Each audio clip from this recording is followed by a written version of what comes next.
하나님 말씀 봅니다. 요한계시록 1장 1절에서 3절입니다.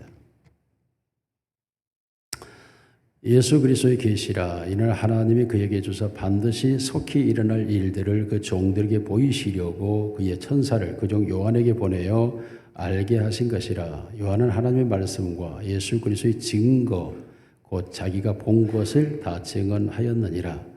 이 예언의 말씀을 읽는 자와 듣는 자와 그 가운데 기록한 것을 지키는 자들은 복이 있나니 때가 가까움이라. 아멘. 예배 사랑하는 서로 인사합니다. 사랑합니다. 축복합니다. 당신이 최고입니다.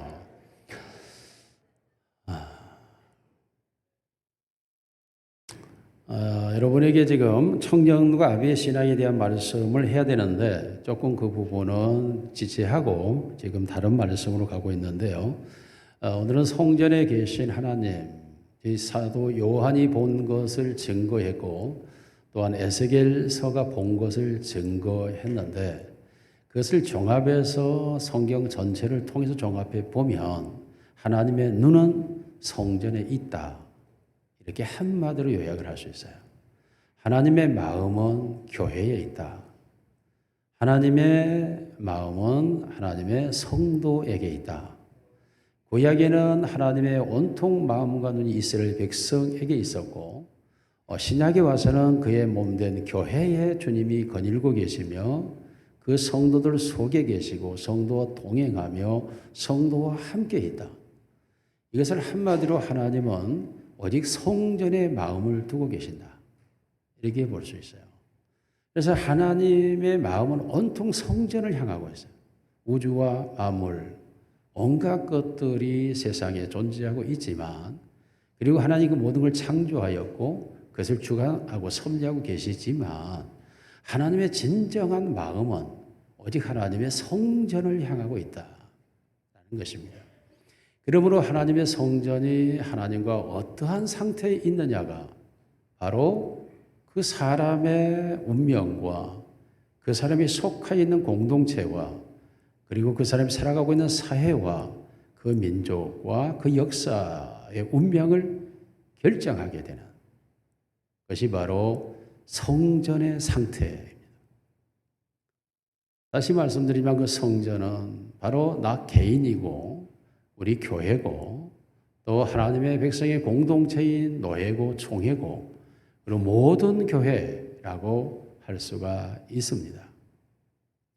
이러한 공동체인 성전, 이 성전이 어떠한 형태와 어떠한 상태에 놓여 있느냐가 결국 우리와 인류 역사, 우리 국가와 우리 사회의 운명을 가늠하게 되는 것입니다.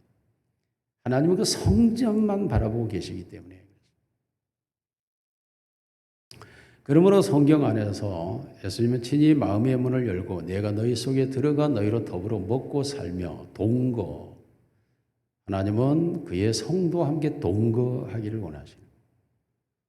그래서 그 속에서 너는 죽고 내가 너 안에 살아서 너의 주인이 되고 이것이 한 개인을 통한 그 공동체까지를 모두 포함하고 있다라고 하는 사실에서 매우 한 개인뿐만 아니라 그 개인이 속해 있는 공동체가 얼마나 중요한가를 말씀하고 있습니다.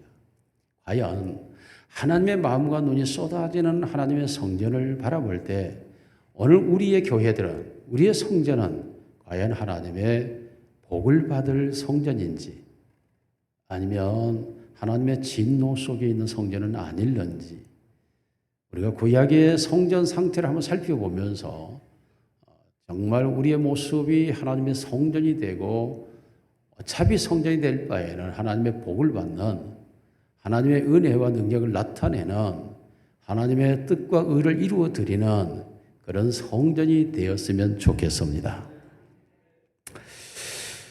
성전을 지으라. 이건 하나님의 첫째 명령이죠. 이 지상에서.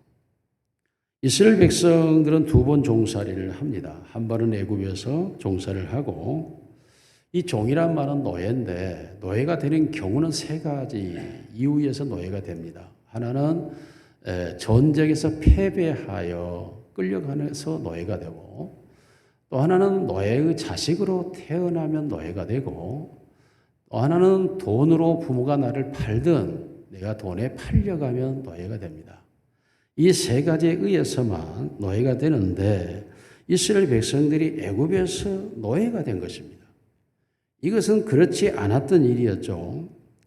애굽은 사실상 그 7년의 대흉년의 위기 속에서 요셉이라고 하는 이스라엘 사람, 하나님의 사람에 의해서 그들은 그 문제를 해결되었고 세계를 제패하는 대제국이 되죠. 그런 과정 속에 이스라엘 백성들이 그곳에 이주하게 되었고 요셉의 아버지와 그 형제들은 국빈으로 초빙되었고 가장 살기 좋은 고센 땅에서 안주하며 살아가고 있었습니다. 그런데 정권이 바뀌어지면서 이스라엘 백성, 즉 히브리 민족은 늠름하고 지혜롭고 혼혈을 하지 않고 자기 민족성만을 지켜나가고 그 민족의 혈통을 이어가고 그들의 지략과 뛰어남이 애굽인들보다 우수하고, 그리고 유대인들은 술을 먹지 않기 때문에 매우 정신이 총명하고 바르게 살아갑니다. 그러므로 애굽인들이 바라볼 때 멀지 않은 때에 가서 우리가 저들의 지배를 받게 될 것 같은 그런 위기감이 요셉을 알지 못한 바로 왕은 느끼게 되는 거죠. 그래서 어떻게든 히브리 민족을 이 나라에서 번성하게 해서는 안 되겠다고 하는 정책 속에서 히브리인들을 종으로 노예로 삼고, 그리움에도 불구하고 그들이 번성하니까 반항하면 죽이고 심지어 그의 태어난 히브리 남자 아이를 다 죽이면서까지 히브리인의 멸족을 시키려 하지만, 그러나 그 처참한 종살이 속에서도 이스라엘 민족은 이상하게 굳건하게 그리고 견고하게 계속 후손이 번창해 가는 것입니다. 그러므로 이런 처참한 상황에서 430년이라고 하는 세월을 히브리인이 애굽에서 지나게 되죠. 하나님께서 그들의 고역을 보고 계시다가 때가 참에 아브라함과 약속한 대로 430년의 때가 참에 모세를 불러서 이스라엘 백성을 구원해내라 라고 보내고 애굽 땅에 피계, 이파 등 10가지의 재앙을 내려서 하나님이 이스라엘을 애굽에서 출애굽시키게 됩니다. 이때 이스라엘 백성들이 나올 때 그냥 나오지 않습니다. 430년의 품삯을 받아가지고 나오죠. 출애굽기 12장 35절 36절 시작. 이스라엘 자손이 모세 말대로 하여 애굽 사람에게 은금 폐물과 의복을 구하매 여호와께서 애굽 사람들에게 이스라엘 백성에게 은혜를 입히게 하사 그들이 구하는 대로 주게 하심으로 그들이 애굽 사람의 물품을 취하였더라. 은금 폐물, 온갖 보물, 먼 거리를 떠나야 되니까 몸에 지닐 수 있고 가지고 갈 수 있는 것들로 그들에게 온갖 은금 폐물, 즉 보석을 다 취하여서 출애굽을 합니다. 이와 같이 이스라엘 백성들이 출애굽하여서 그 품삯을 가지고 나왔을 때 하나님은 그 품삯으로 무엇을 합니까? 출애굽기 25장 2절 시작. 이스라엘 자손에게 명령하여 내게 예물을 가져오라 하고 기쁜 마음으로 내는 자가 내게 바치는 모든 것을 너희는 받을지니라. 22절 속죄소의 곧 증거계 위에 있는 그 두 그룹 사이에서 내가 이스라엘 자손을 위하여 내게 명령할 모든 일을 내게 이르리라. 하나님은 그 모든 폐물을 가지고 성막을 건축하라 하시고 그 성막 안에 속죄소를 만들고 내가 거기에 임지하여 내가 거기서 너와 만나고 너희와 함께 살아갈 것, 즉 하나님이 거하실 성막 건축, 하나님의 성전을 건축하는, 하나님이 이스라엘 백성과 함께 거하기를 원하여 성막을 세우라. 그래서 이스라엘 백성들이 쓸모없는 그 아카시아 나무 같은 나무를 가지지만 사실 그 나무에 놋을 입혀 가지고 그것에 은금을 고리로 만들어서 그러한 것을 도구로 해서 하나님의 성막을 세웁니다. 얼마나 견고하고 화려합니까? 그리고 거기서 가지고 오는 온갖 비단천들을, 온갖 물기의 가죽이라든가 이런 귀한 것들을 가지고 하나님의 성막을 만들죠. 해달의 가죽, 물기의 4가지 가죽이에요. 이것을 가지고 하나님의 성막의 덮개로 씁니다. 이와 같이 이스라엘 백성들을 통해 하나님이 성막을 만들었는데 성막은 당시 지금으로 해도 약 1,000만 불 이상짜리 가치가 되는 성막이라고 해요. 일반적인 성막이 아니었습니다. 다시 말하면 그 시대에 가장 휘황찬란하고 아름답고 빛나는 그러한 막을 지었는데 그게 바로 하나님이 거하시는 성막이었습니다. 그러므로 하나님의 마음이 어디에 있느냐? 마음 자체가 아니라 하나님이 바로 그 성막에 임재해 계시는, 그러므로 하나님의 눈과 하나님의 마음이 오직 성막 안에서 이스라엘 백성을 향하게 되는 것입니다. 그러므로 성경 끊임없이 우리에게 시편 기자가 말한 대로 예루살렘을 사랑하는 모든 자들에게 평강의 평강을, 자식의 자식을 복을 볼 것이다 라고 말했습니다. 즉 하나님의 성전을 향하는 자에게 하나님도 동일한 은혜와 복으로 역사하실 것이라고 말씀하시면서, 즉 성전을 바라본다고 하는 것은 그 휘황찬란한 건물을 바라본다가 아니라 하나님을 그렇게 사모하고 하나님을 바라보는 자에게 하나님도 그와 함께 하시겠다라는 말씀입니다. 이와 같이 하나님은 오직 그 백성들 속에 성막을 세우시고 성막 안에 거하시면서 하나님의 마음이 그 백성을 향하여 있는 것이죠. 그런데 두 번째로 이 성전이 하나님의 심판 가운데 돌 위에 돌 하나 남지 않고 불태워지고 사라집니다. 왜 하나님의 마음이 있고 눈이 있고 거주하시는 성막을 하나님이 불태워버릴까요? 그래서 몇 가지 이유가 있음을 성경은 우리에게 분명하게 말하고 있습니다. 그래서 에레미야 20장 1절에 4절 말씀 같이 읽습니다. 시작. 임멜의 아들 제사장 바스올은 여호와의 성전의 총감독이라 그가 에레미야의 이 일 예언함을 들은지라 이에 바스올이 선지자 에레미야를 때리고 여호와의 성전에 있는 베냐민 문 이중에 목을 씌우는 나무 고랑으로 채워두었더니 다음날 바스올이 에레미야를 목에 씌우는 나무 고랑에서 풀어주매 에레미야 그에게 이르되 여호와께서 내 이름을 바스올이라 아니하시고 막을 믿사옵이라 하시느니라. 여호와께서 이와 같이 말씀하시되 보라 내가 너로 너와 내 모든 친구에게 두려움이 되게 하리니 그들의 원수들의 칼에 엎드러질 것이요 내 눈은 그것을 볼 것이요 내가 온 유다를 바빌론 왕의 손에 넘기리니 그가 그들을 사로잡아 바벨론으로 옮겨 칼로 죽이리라. 하나님이 이스라엘 온통 하나님의 마음과 눈이 있는 그것을 없애버리겠다라는 이유 첫 번째가 바로 성전의 총감독자가 하나님의 종인 에레미야를 핍박하는 일로 하나님의 심판을 선언하는 것입니다. 그러므로 하나님의 성전을 향하여 온 마음이 있는데 하나님의 일꾼, 하나님의 종, 하나님의 사람을 핍박하면 하나님은 그것을 지나치지 않는다고 하는 것입니다. 우리 국가가, 우리 사회가 이런 부분에 매우 주의해야 합니다. 하나님의 사람들이 잘못할 수 있습니다. 실수할 수도 있습니다. 그럼에도 불구하고 하나님의 사람들에 대하여 이해를 가게 될 때에 하나님의 눈과 마음은 그냥 지나치지를 않는다는 것입니다. 세계 역사 속에서 하나님의 교회를 핍박하거나 하나님의 사람들을 이해를 가해가지고 살아남은 권력이나 국가나 사회가 존재하지 않습니다. 그러한 모든 국가가 아직도 우리에게는 북한이라고 하는 공산당이 있죠. 얼마나 처참한 상황을 살아가고 있는지 하나님은 우리에게 보여주고 있는 것입니다. 하나님의 사람들을 죽이고 하나님의 교회를 불태우고 그들을 내어 쫓았을 때 우리 남쪽보다도 1970년대까지 GDP, GNP가 훨씬 높았던 북한이 얼마만큼 처참한 상황으로 몰락되어 있는가를 지금 현실적으로 역사는 우리에게 보여주고 있습니다. 하나님이 보여주는 모델이에요. 왜 북한을 하나님이 남북으로 통일시키지 않을까? 하나님이 없는, 하나님의 성전을 핍박한, 하나님의 사람들을 불태우고 내어 쫓는 그들이 어떤 모습인가를 역사 속에 하나님이 보여주고 있기 때문에, 아니 보여주시려고 북한 정권을 그대로 유지하는 거예요. 아무리 전략적으로 외교적으로 온갖 수단으로 북한을 헐어보려고 해도 안 되는 이유, 하나님께서 보여주시기 위해서 남겨두신 것입니다.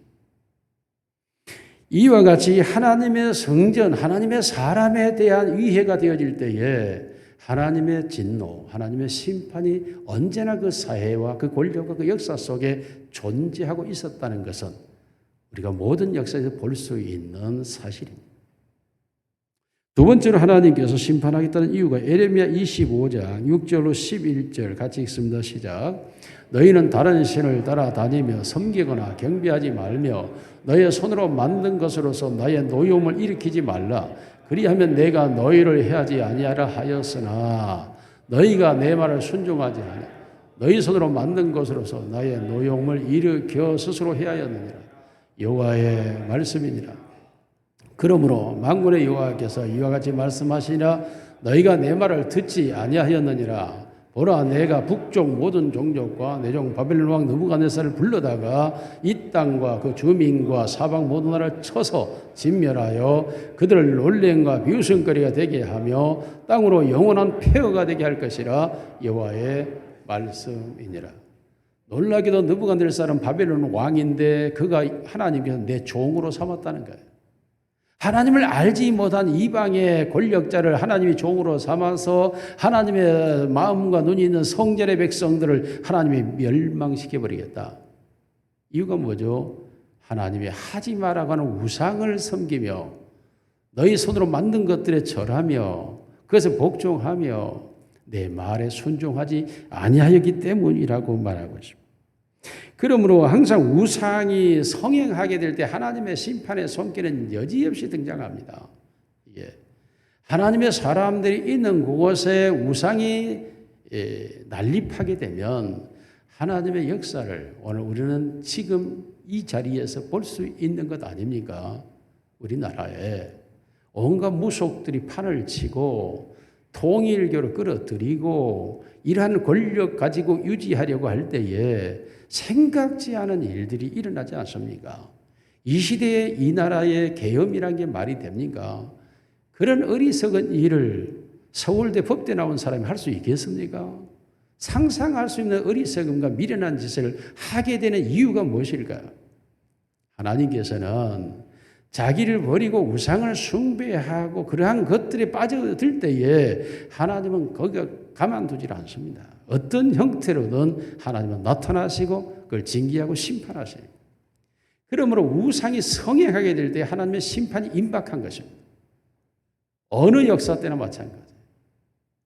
그러므로 우리가 깨달아야 될 것이 하나님은 살아계시고 그의 백성들을 통해 그런 영광 받으시기를 원하고 그의 교회를 통해 하나님 섬김받기를 원하여 항상 하나님의 마음과 눈이 그 교회와 그 백성에게 있는데 그 속에 우상이 성행하게 될 때에 하나님은 그를 방치하지 않는다는 것입니다. 그러므로 이스라엘 백성을 하나님이 심판해 버리시는 이유가 바로 저들이 우상을 숭배했기 때문에. 세 번째 이유가 있습니다. 느헤미야 13장 15절로 16절입니다. 시작. 그때에 내가 원주 유다에서 어떤 사람이 안식일에 술틀을 밟고 곡식단을 나귀에 실어 운반하며 또 포도주와 포도와 무화과 여러 가지 짐을 지고 안식일에 예루살렘에 들어와서 음식물을 팔기로 그날에 내가 경계하였고 또 두로 사람이 예루살렘에 살며 물건과 가용 물건을 가져다가 안식일에 예루살렘에서도 유다 자손에게 팔기로 내가 유다의 모든 귀인들을 꾸짖어 그들이 이르기를 너희가 어찌 이 악을 행하여 안식일을 범하느냐 너희 조상들이 이같이 행하지 아니하였느냐 그래서 우리 하나님이 이 모든 재앙을 우리와 이 성읍에 내리신 것이 아니냐 그럼에도 불구하고 너희가 안식일을 범하여 진노가 이스라엘에게 더욱 심하게 임하도다 하는도다 하고 안식일은 하나님이 정한 하나님의 날에 이게 신약에 와서는 주의 날 주님이 부활하시는 날, 이 날이 무슨 의미를 갖습니까? 하나님의 구약에서는 창조자가 나다라고 하는 창조자 하나님을 인식하여 그를 경배하는 날이고 신약에 와서는 죄를 씻고 죄인을 의롭다 하시고 이 세상 마귀를 심판하여 승리의 날, 주의 날이 승리의 날로 선포된 날. 그러므로 이 날을 창조와 구원의 날이라고 하는 이 엄청난 하나님의 역사를 선포하는 날이 바로 주의 날. 이 날은 주의 날이에요. 내 날이 아니라고. 엿새 동안은 내가 힘써 일할 것이나 우리의 날이지만 주의 날은 주님의 날이므로 주의 것이고 주님의 것으로 살아야 되고 주님을 예배하고 주님을 섬기며 주님께 영광을 돌려야 되는데 놀랍게도 이스라엘 백성들이 이 날에 자기 날로 삼은 거예요.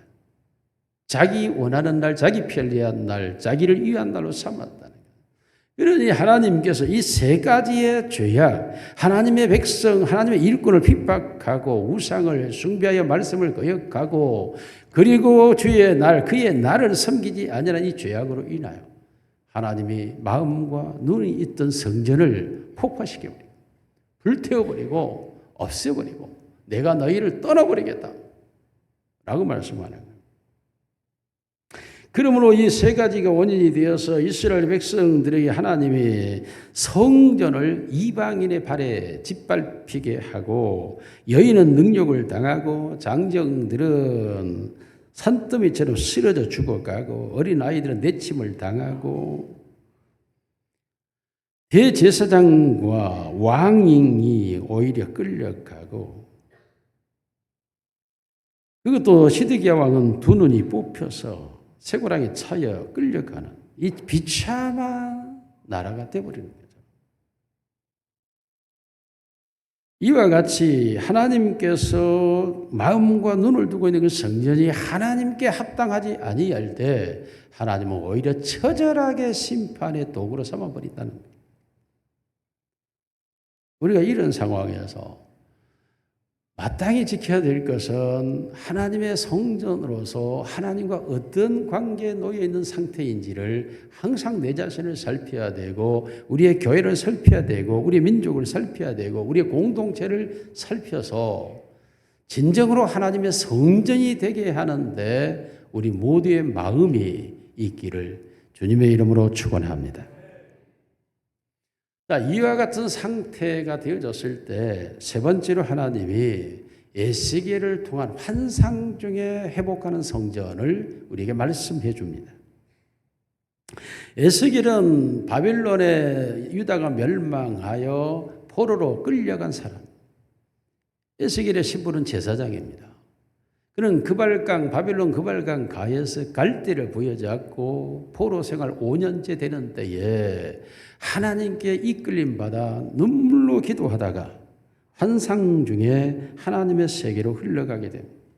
북방 이스라엘과 남유다가 왜 갈려져서 민족 상잔을 일으키고 북방 이스라엘은 아수르에 의하여 처절하게 멸망하여 흩어져 버린 민족이 되었고 남쪽 유다는 바빌론에 의해서 이와 같이 붙잡혀 포로로 끌려와 있고 그런데 하나님 우리는 유월절을 지키고 수장제를 지키고 하나님을 예배하는 민족인데 하나님을 알지 못하는 바벨론이 어떻게 강대국이 되고 번성하고 하나님의 나라인 이 유다를 이렇게 짓밟아서 이렇게 포로로 끌려오게 됩니까 하면서 온몸과 비탄으로 에스겔은 눈물로 기도합니다. 그때 하나님의 천사가 에스겔에 다가와 환상 중에 에스겔의 손을 붙잡고 에스겔아 가자 하고 에스겔을 끌고 갑니다. 에스겔에서 8장 3절에서 5절에 봅니다. 시작. 그가 손 같은 것을 펴서 내 머리 될 모습을 잡으며 주의 영이 나를 들어 천지 사이로 올리시고 하나님의 환상 가운데 나를 이끌어 예루살렘으로 가서 안뜰로 들어가는 북향한 문에 이르시니 거기에는 질투의 우상, 그 질투를 일어나게 하는 우상의 자리가 있는 곳이라.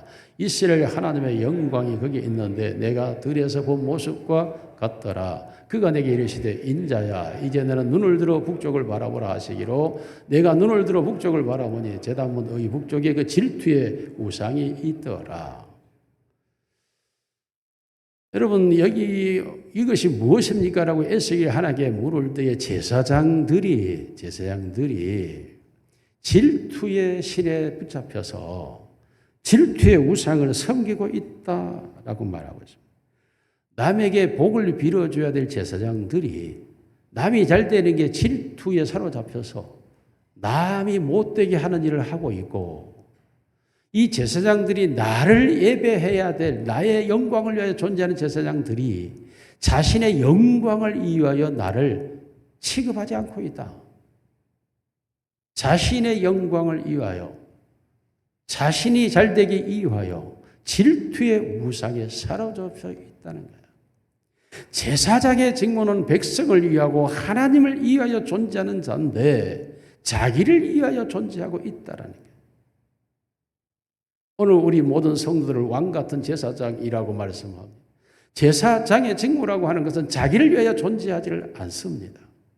제사장은 오직 그 백성을 위하여 존재하는 자고 하나님을 위하여 존재하는 자가 바로 제사장이에요. 그런데 제사장들이 자기를 위한 가운데 사로잡혀 있다 보니까 남이 잘 되고 있는 게 질투하고 나보다 다른 것을 더 숭배하면 그게 질투가 되어서 자기가 그 자리를 차지하려고 하는 이와 같은 제사장들의 죄악을 에스겔이 보고 다시 그 천사가 에스겔의 손을 붙잡고 데리고 제단 밑에 내려가 보니까 제단 밑에는 검은 포장을 둘러쓰고 그 우상 속에 있는데 절하고 있는 사람들이 있습니다. 그들이 누굽니까? 장로들이다고 말합니다. 에스겔이 깜짝 놀라서 주여 어찌 장로들이 우상 앞에 절하고 있나이까? 너희의 영적 지도자가 되어야 될 장로들이 본이 되어야 할 그들이 권력욕, 명예욕, 교만과 물질욕, 쾌락욕 등에 사로잡혀서 그것을 얻게 해달라고 저렇게 우상 앞에 절을 하고 있는데 너희 앞에는 그것을 검은 천으로 가려서 보이지 않게 하고 있다. 마음속에 장로들이 자기의 지위가 상승되고 지위가 높아지는 것들을 가지고 권력과 명예욕과 물질욕에 사로잡혀서 자기 자신의 인기욕과 소유욕에 사로잡혀서 자기 자신을 나타내고 자랑하고 원해서 오직 그것만을 이유하여 겉으로는 치장하고 감추고 숨기고 있는 모습을 하나님이 에스겔에게 드러내 보여준 거예요.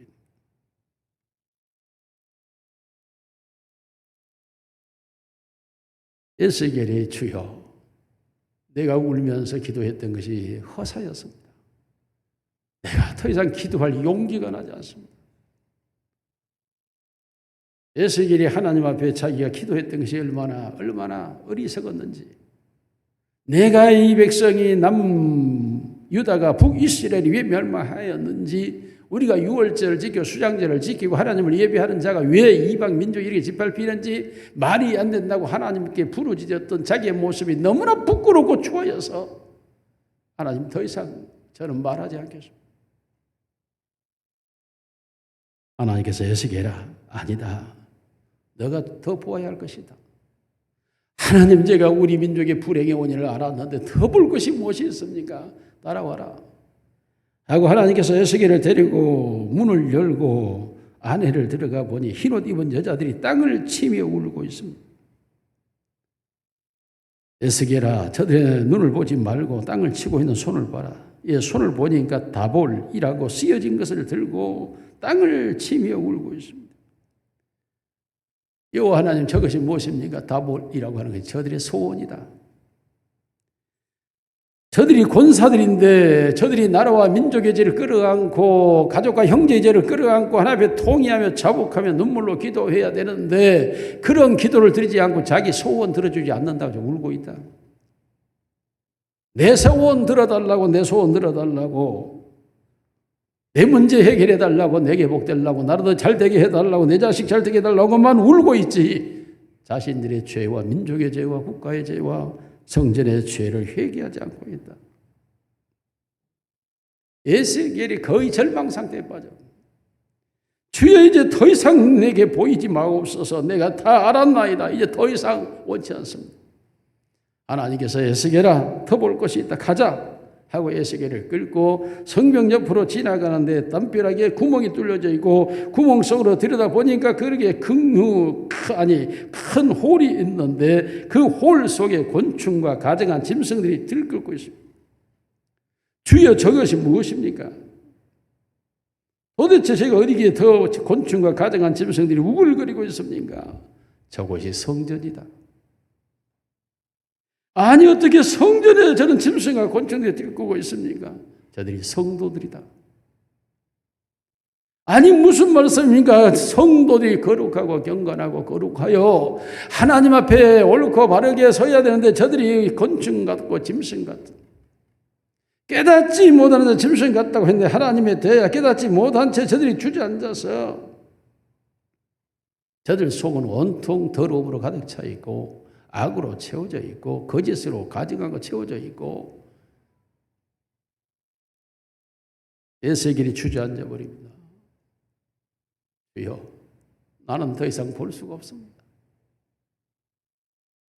아니다, 에스겔아, 더 볼 것이 있다 하고 하나님이 에스겔을 데리고 성전 마당으로 갔는데 그 성전 넓은 마당에 아주 멋진 사람들이 서 있는데 그들의 엉덩이는 성전을 향하고 그들의 고개는 태양을 향하여 절을 하고 있는 거예요. 아니 도대체 이 모습은 무슨 모습입니까? 저들이 이 나라의 정치 지도자들이다. 저들이 나를 깔고 앉아서 자기의 출세를 위하여 자기의 잘됨을 권력을 잡기 위하여 저들이 지금 자기만을 위하여 우상 앞에 온갖 것들 앞에 수단과 방법을 동원하여 악을 저지르고 있다. 에스겔아, 다 보았느냐? 보았습니다. 그러면 내가 어디에다 두고 너에게 소망을 줄 수 있겠느냐? 제사장이냐? 장로냐? 권사냐? 성도냐? 지도자들이냐? 어느 기퉁 위에 내가 소망을 두고 너의 기도에 응답할 수 있겠느냐? 주여, 내 민족은 소망이 없나이다. 주저앉아서 에스겔이 통곡을 하고 옵니다. 하나님의 심판밖에는 없는 이 상황에서 에스겔이 통곡을 하고 울고 있으니까 하나님께서 에스겔에게 에스겔아, 방법이 하나 있다. 그게 무엇입니까? 재물이 필요하다. 재물이 있어야 된다. 하나님의 방식 중에 하나가 재물이죠. 범죄하였을 때 양의 피가 필요하고 소의 피가 필요하고 고운 가루 곡식이 빠진 것이 드려지고 죄 없는 무기병이 드려지고 이런 재물이 있을 때 하나님은 용서의 은혜를 베푸십니다. 물론 이것은 예수 그리스도의 십자가의 대속을 상징하기도 합니다만 네가 재물이 되야겠다. 주여, 제가 어떻게 재물이 될 수 있습니까? 제가 든 것이 어떻게 재물이 될 수 있습니까? 그러니까 아니, 너가 재물이 되어라. 에스겔아, 내가 북방 이스라엘 위하여 390일을 남쪽 유다를 위하여 40일을 너가 똥을 구워 떡으로 먹으며 소똥과 말똥을 구워 너의 식량으로 삼고 너가 백성들의 죄를 뒤집어 쓰고 너는 제사장이니까 너가 재물이 되야겠다. 에스겔이 하나님께 순종하여 430일 동안 말똥과 소똥을 구워 식량으로 삼고 처절한 인생으로 재물이 되었습니다. 그리고 하나님께서 내 머리를 깎아라. 제사장은 머리를 깎으면 안 됩니다. 그 머리를 깎아라 하시고 한 토막은 바람에 날려보내고 한 토막은 불에 태우고 한 토막은 땅에 묻고, 무슨 말입니까? 온 세상을 속죄해야 되고 바람을 속죄해야 되고 공기를 새롭게 해야 되고 땅을 새롭게 해야 되고, 하나님께서 에스겔의 머리를 제물로 삼아서 너의 옷을 벗어라. 신을 벗어라. 알몸이 되게. 비참한 그 상황으로 너는 성읍을 걸어라. 에스겔이 그 모습으로 머리를 밀어버린 상태에서 알몸으로 성읍을 걸은 모든 사람들이 이제 미쳤다고 조롱하고, 그때 에스겔이 이스라엘 백성 앞에 소리쳐 외칩니다. 이 모습이 우리의 모습입니다. 하나님의 진노와 심판이 바벨론을 쳐서 이 땅에 임한 이유가 바로 우리의 이 모습입니다. 에스겔이 통곡하며 그 모습으로 울 때에 하나님께서 그 백성들을 회개케 하시고, 하나님께서 페르시아를 들어서 바사국의 다리오 왕으로 고레스 왕으로 이스라엘을 회복시켜서 다시 고국 땅으로 돌아가게 하는데, 고국 땅에 돌아가는 이유가 뭐냐? 내 성전을 지어라. 학기의 선제를 통하여 하나님이 내가 그걸 성전을 지어라. 다시 성전 회복 운동이 일어나죠. 이 성전을 건축하는데 무너진 성전을 재건하라고 하는 이게 또 만만치가 않아요. 백성들이 이제 회복되어 돌아가니까 자기 땅 가꾸는 데 바쁘고 자기 집 짓는 데 바쁘고 자기 살 일이 바쁘고 하나님의 성전 건축하는 일에는 전심으로 갈 수가 없어요. 그러니까 하나님께서 그들에게 심판하니까 그들이 전대에 구멍을 넣어서 아무리 넣어도 새버리고 곡식에 씨를 뿌려도 불태워버리고 아무 소득이 없게 하니까 또다시 저들이 회개하고 하나님께 돌아와서 다시 성전을 재건합니다. 그때 에스겔이 하나님의 주여, 차라리 이럴 상황이었다면 다른 나라에서 죽어서 눈이라도 감고 죽을 것을 이 땅에 다시 돌아와 눈도 못 감고 죽을 이 상황을 도무지 볼 수가 없습니다. 제사장들은 성직을 팔고 매매하고 관원들은 뇌물에 눈이 멀었고 상인들은 저울을 속이고 여인들은 몸을 팔고 장정들은 강도가 되고 어린아이들은 거지가 되어서 불불이 흩어지고 노인들은 의를 상실하고 눈물도 사랑도 믿음도 정의도 없는 이 모습을 보면서 에스겔이 잿더미 가운데 앉아서 통곡을 합니다. 성전 불타버리고 있는 잿더미에서 에스겔이 울며 하나님 앞에 기도합니다. 돌아오면 무슨 소용이 있습니까? 해방이 되면 무슨 소용이 있습니까? 이 모습, 이 모양, 이 꼴 보려고 내가 왔습니까? 라고 에스겔이 통곡을 하고 울고 있으니까 하나님이 다시 에스겔이 옵니다. 에스겔아, 나와 같이 등산 좀 하자 하고 하나님이 에스겔을 데리고 한 산을 올라갔는데 그 산 골짜기에 뼈다귀들이 가득합니다. 내가 무엇을 보느냐? 해골더미를 보나이다. 저것들이 능히 살겠느냐? 어떻게 저게 살겠습니까? 라고 말할 것 같은데 에스겔은 여호와여 주만 아십니다. 라고 에스겔이 대답합니다. 하나님께서 에스겔아 저 해골뼈를 향하여 설교해라. 아니 도대체 저 해골들을 향해 무슨 설교를 하라는 말입니까? 하니까 저것을 향하여 말씀을 외쳐라. 에스겔이 하나님의 말씀을 외칩니다. 그랬더니 놀랍게도 해골들이 서로 뼈와 뼈가 맞고 힘줄이 돋고 살이 돋아. 그러나 아직은 해골은 아니고 송장 상태입니다. 이때 에스겔아 저걸 어떻게 살리겠느냐? 어떻게 해야 됩니까? 저들이 생기가 들어가야 된다. 에스겔을 통하여 생기의 영을 불어넣어라 하니까 에스겔이 생기야 저들에게 들어가 저들을 살게 하라고 외치니까 하나님의 생기가 저들에게 돌아가니까 죽은 송장들이 일어나서 오와 열을 마치고 씩씩한 군사가 됩니다. 에스겔이 눈이 벙벙합니다. 하나님의 에스겔의 어깨를 치더니 에스겔아 무엇을 보았느냐? 해골이 송장이 되고 송장이 군사가 되는 걸 보았나이다. 그렇다. 에스겔아 이스라엘 민족에 대하여 소망을 잃어버리지 말고 절망하지 마라. 이 민족을 이와 같이 살릴 수 있다라고 에스겔이 말한 에스겔이 힘을 얻습니다. 그렇습니까 하나님? 그렇게도 가능합니까? 그런데 성전은 어떻게 합니까? 성전은 불타고 잿더미 가운데 있는 이 성전은 어떻게 합니까? 하나님께서 에스겔아 이리 따라와 봐라. 하나님이 에스겔을 이끌고 가서 보니 한 성전이 있는데 그 성전 동쪽을 향한 문지방에서 물이 팍팍팍팍 솟아나는데 그 물이 흘러가더니 그 물을 재고 나니 1천척을 재고 나니 발목에 차고 1천척 재고 나니 무릎에 차고 1천척을 재고 나니 허리에 차고 다시 들어가 쟀더니 능히 헤엄쳐 건너지 못할 강이 되었고 그 물이 흘러가는 곳곳마다 죽은 고기들이 돌아오고 죽은 나무들이 되살아나고 에스겔서 37장 같이 읽습니다. 47장 1절 2절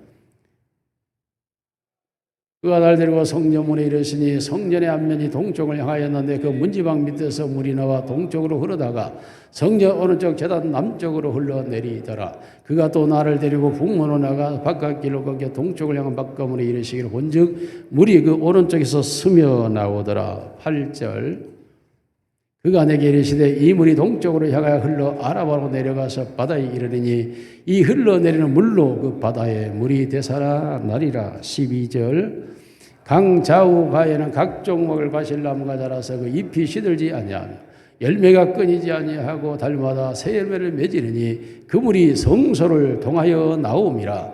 그 열매는 먹을만하고 그 잎사귀는 약 재료가 되리라. 아멘. 하나님의 마음 오직 성전에 있고 그 성전을 통하여 하나님의 생수의 물이 흘러내릴 때에 죽었고 썩었고 말랐던 모든 물이 다시 되살아나고 떠났던 물고기가 돌아오고 그 강가의 모든 식물이 살아나고 그곳에 피어난 모든 나무들은 치료제가 되어서 모든 사람을 치료하고 고쳐주는 데 돼요. 하나님의 마음은 오늘도 성전에 있습니다. 하나님은 우리의 성전을 오늘 또 회복시키시고 살리시기를 원하시는 줄로 믿습니다. 우리의 공동체 교회가 우리의 개인이 또한 이 지상의 모든 교회들이 여러 가지 일들을 만나고 여러 가지 상황이 있지만은 하나님의 눈과 마음이 그곳에 있어서 반드시 하나님의 성전을 회복시키셔서 성전을 통하여 살려내는 능력이 우리 가운데 임하게 될 줄로 믿습니다. 원하기는 재물이 필요합니다. 예수 그리스도가 우리의 재물이 되어주시고 또한 우리가 기도의 재물이 되어주신다면 하나님은 우리를 살려내실 줄로 믿습니다. 원하기는 우리 모두가 에스겔이 본 마지막 성전에서 흘러내리는 생수에 젖어들어서 그 은혜의 바다 속에서 살아나는 역사가 있기를 주님의 이름으로 축원합니다. 살아계신 우리 아버지 하나님 감사합니다. 오직 성전을 건축하여 하나님의 거하시기를 원하시는 주여, 오늘 이 땅의 수많은 교회들이 주를 모시는 성전이 되게 하옵소서. 하나님이 내가 거기서 너와 만나고 하시는 성전이 되기를 원합니다. 또한 우리 모두 개인이 하나님의 성전 삼고 계시니 우리 모두가 하나님이 가시는 성전이 되어 생수의 강이 흘러 넘치게 하옵소서. 이 시간도 죽은 심령이 살아나게 하시고 병든 심령이 치료되게 하옵소서. 우리의 삶에 약하고 떠나갔던 것들이 다시 되돌아오게 하시고 회복되게 하시며 살아나게 하옵소서. 사랑하시는 아버지 하나님, 우리를 살려 주시옵소서. 우리 주 예수님 이름으로 기도드리옵나이다. 아멘.